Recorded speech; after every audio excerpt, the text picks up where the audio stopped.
Good morning. Hello, everyone, and welcome to A Moment of Hope with Upward Transitions. I'm Carla Stinnett, and today we're very excited to have our special guest, Cale Powers. He is the Housing Program Coordinator with the Veterans Affairs Program, which is our a federal program. So we'd like to welcome Cale to our broadcast today. Welcome. Hi, good morning.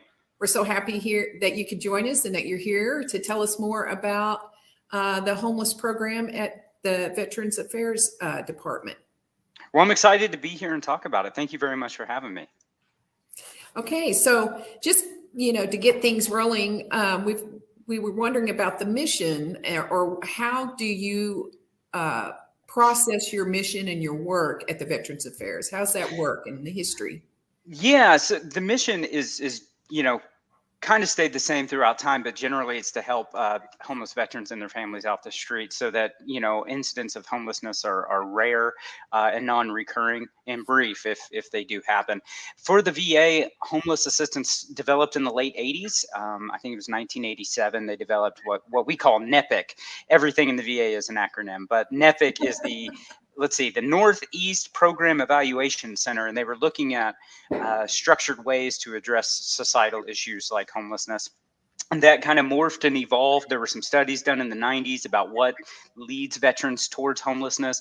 And then the push really developed in the late 2000s-ish, like 2008, 2009, with some initiatives. And that's really where we hit the ground running here in Oklahoma City. Probably around between 2009 and 2012 is where everything kind of synthesized and came together for us. So prior to that, did you actually have a program that was, okay, so it was specific to the homeless? Yeah, we had a very small program at the time, just kind of handling pockets of homeless veterans that we were able to, mostly in an outreach, engaging in outreach. And from that, we developed, various programs. We have, 8, 9, 10 programs, depending on how you kind of parse them out now. But back in 2009, it was really just about 2. Yeah. And tell me just a little bit about you personally, how you got into the work that you do. I got really lucky, if I'm being honest with you. Back in 2008, I was in graduate school, and I got placed at the Homeless Alliance for my graduate practicum. We started coordinated case management at the old Westtown buildings. They're off of 3rd in Virginia. And I met some really fantastic people. That kind of lent itself to a position with North Care, doing community homeless work. And just kind of over time, there was an opportunity in 2015 with the VA to do this. And I'll tell you, it's so incredible working somewhere that has such great resources and supports. So I've been here since about 2015 in the homeless program, worked for a while in Lawton with homeless veterans there. And since about 2018, it focused solely here in Oklahoma City. So how many clients do you serve in your homeless program here each year? Every year, we're right at about 750. That fluctuates a little bit. As a general rule, we've got just a shade under 500 Section 8 vouchers allocated to us that we can hand out. We've got a 16-bed transitional living facility, 24 other transitional beds, and then 14 beds in emergency shelter. We do outreach and a bunch of other programs like that too. So all in all, about 750 a year. Now, is that in the state of Oklahoma total, or is that a certain county? Or it's primarily in Oklahoma County. Yeah. We do have some of our Section 8 vouchers are in Cleveland County and Comanche County, Norman and Lawton, but for the most part, that's Oklahoma County. Okay, I see. So when COVID-19 hit, which, the pandemic has affected all of us in the way that we are able to serve our clients, how did that impact your programs and your services and the process that you had to implement?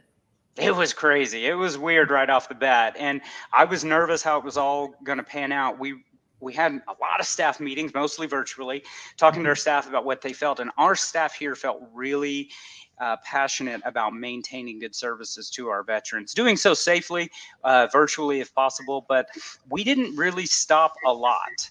We maintained distance from people. We do home visits, mostly outside. If people were sick, we'd, of course, take our precautions, do those sort of things. The hospital supported us incredibly well. We had PPE. We had all the things we needed.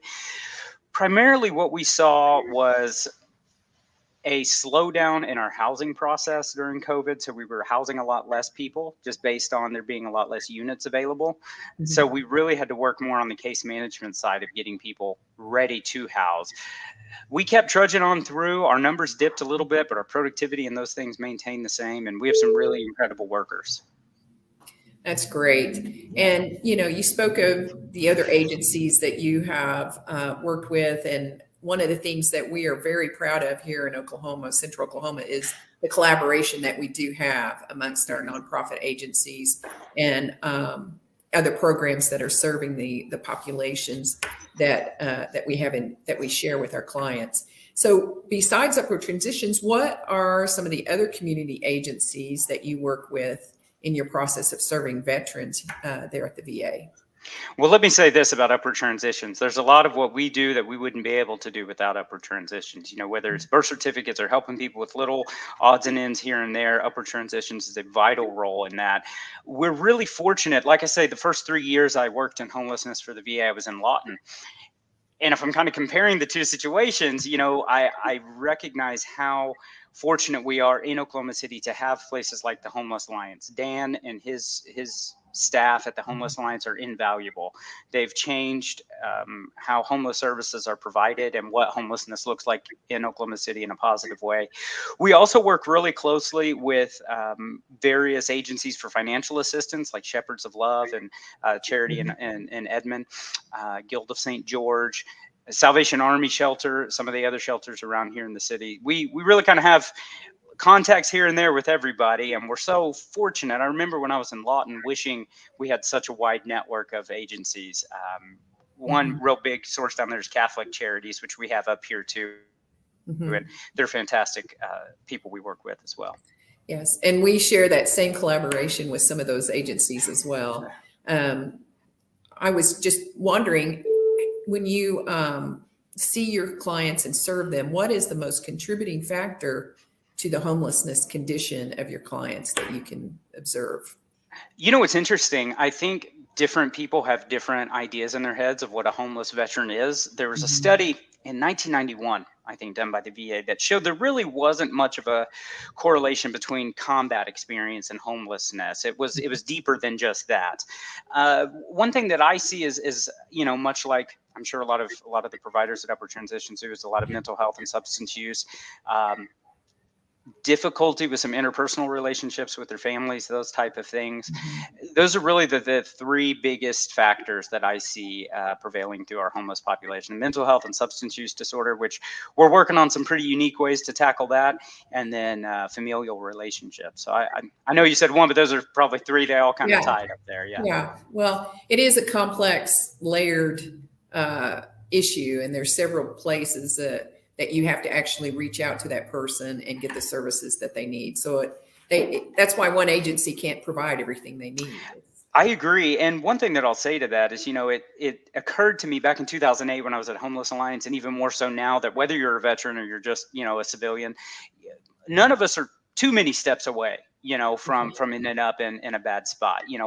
We're a few missed paychecks or a few bad things away, at most, usually, from ending up there. So it's not like our homeless veterans or homeless people in general are a completely different species. They just are experiencing some other things, and it's so great to get to help them.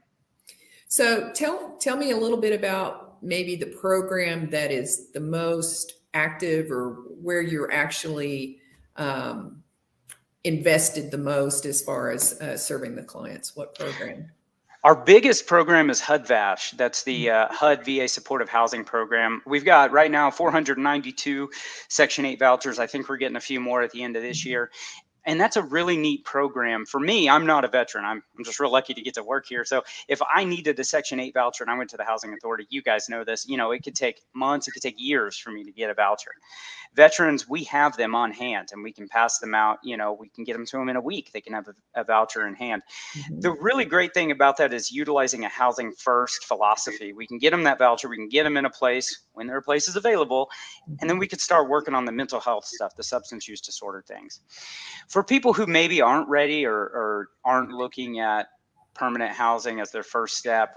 We've got, a 16-bed transitional living facility off of 30th and Classen in that area, and some other beds of kind of mixed, acuity needs. So HUDVash is the biggest, but we see probably a very wide range kind of across the spectrum of people in all stances of readiness. Okay. So do you have an example that you'd like to share as far as a client or how we collaborated together? Or Oh man, upward transitions is just, it's unreal. We've had this guy. There's a gentleman, and I'll leave names out of it, for yeah. anonymity's sake. But we had a guy who was with his significant other, and he was a veteran. She was not, living in a tent just southeast of the VA hospital. We knew him very, very well. We'd bring him food. We'd bring him bus passes. We offered him shelter placement, but his wife wouldn't be able to enter the veteran shelter. She'd have to go to community shelter. So he wasn't willing to separate. The thing that was holding him back was a birth certificate, and he just had no idea where to go with it. And I think it was out of Florida. I could be wrong. But through the incredible work of Upward Transitions Connections and patience of the Upward Transitions workers, we were able to get that birth certificate. And finally, once we got that, we were able to get a voucher, and he's housed right now. He and his wife are housed. We still bring him food. We check on him all the time, but we were able to get him from a tent to a place. And it was really that one key. And I know Upward Transitions does more than that. I don't mean to boil it down to that, but that was one instance where we were so fortunate to have that connection. Well, when you're dealing with the homeless population, that first barrier is identification. Like you got to have ID to be able to get housing, employment, and other social services. So we try to address, that first barrier. And that is, we refer back and forth. I know a lot of times because of some of the criteria that is on our funding, there may be certain instances or situations where we're limited in that we can't fund that particular case. So we refer out then to another agency that helps us. So it's a reciprocal type environment here with our nonprofit community here in Oklahoma City. Very, very fortunate for that. So if there are veterans out there today or someone who may know someone who is a homeless veteran, how do they get in contact with you to be able to look into services? The best way is we have a homeless walk-in office at our hospital. I know that's not super accessible to everybody, but our hospital off of Northeast 13th, we've got a homeless walk-in office Monday through Friday, 8 to 4 on the first floor. Anybody can come in, just like it sounds, no appointment necessary.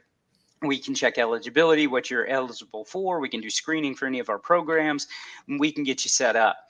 If that's not an option, calling the hospital, 405-456-1000, and just asking for homeless services, they'll get you through the pipelines there. We've got some really incredible staff that can answer a call and handle a lot. We can do a lot over the phone. Yeah. So either one of those two those are really good places to start. That's great. On occasion, we do have the ability to meet up with clients that are homeless veterans. And I think I saw or heard a percentage of around 10% of the homeless population approximately, or of the veteran community. So. Yeah, in Oklahoma, it tends to be, sometimes closer to 11%. I think nationally, the average is about 10%. We were really lucky in that we got to do our point in time count at the beginning of March. The city of Oklahoma City and the continuum of care, where they were able to organize it despite COVID and the weather and all the things. We finally did it, and it takes a little while for HUD to calculate all the data from that. So we'll get the numbers back on how many veterans we counted probably in a few months, but I believe our last count, there was roughly about 1,500 homeless people counted on point in time, and I think right under 160 were veterans. Yeah. The interesting thing about point in time is that self-identification as veterans. Do you hold yourself out to be a veteran? Sometimes there's some nuances of eligibility which kind of boggle my mind, but from that identification as a veteran, that opens you up to a bunch of different avenues. So it's really a great place to identify. And once we get the numbers back this year, it feels like everybody seems to believe homelessness has increased a bit. I think it probably has. So we're looking forward to getting these numbers back and improving and increasing our services. Yes. Well, we are so grateful for the work that you do, and the fact that the experience that you have in working with the population that we all share. And just wanted to thank you, Cale. Our time is up today. We try to keep it to about 10 to 15 minutes. But we thank you so much for being our guest today on A Moment of Hope. And that is part of our mission is inspiring hope with our neighbors who are experiencing housing instability in our community. So thank you all. Appreciate it. Yeah, thank you. And we'll see everyone again next week. And if you have any questions, contact the VA. And if you have a veteran in your life that needs help, they can help you out. So thank you again. We'll see everyone next week. Thank you.